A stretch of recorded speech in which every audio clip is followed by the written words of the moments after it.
আসসালামু আলাইকুম। Hello everyone, আপনারা সবাই কেমন আছেন? আশা করি ভালো আছেন। আমার ভিডিওতে এক অসহায় বৃদ্ধ চাচাকে দেখতে পাচ্ছেন। এই চাচার সাথে আমার দেখা হয়েছিল রাস্তার পাশেই। এই চাচা আমাকে দেখে বলল, বাবা আমি তো তেমন একটা কাজকর্ম করতে পারি না, আমার তেমন ইনকাম বা আয় রোজগার করার মতো আমার ছেলেও নেই, আমার আছে মেয়ে। আমি স্ট্রোক করেছি। এখন এই আপনাদের মতো মানুষের কাছ থেকে আমি সাহায্য সহযোগিতা নিয়ে আমি সংসার চালাই।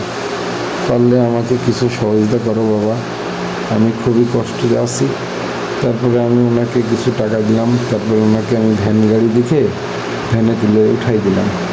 উনি বলছে, বাবা আমি হাঁটতে পারছি না।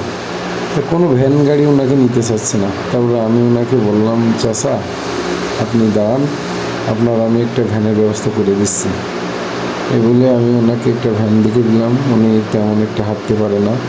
উনি স্ট্রোক করার পর উনি অসুস্থ হয়ে গেছে। ঠিক আছে, অবশ্যই ভিডিওটি ভালো লাগলে লাইক ও কমেন্ট শেয়ার করবেন। চলে যাবেন ওই পাশে জানো, ওই যে ভ্যান আসছে, জান আমি দান করছি করেন না, খুবই অসহায়। আচ্ছা জান, আমি ভ্যানওয়ালা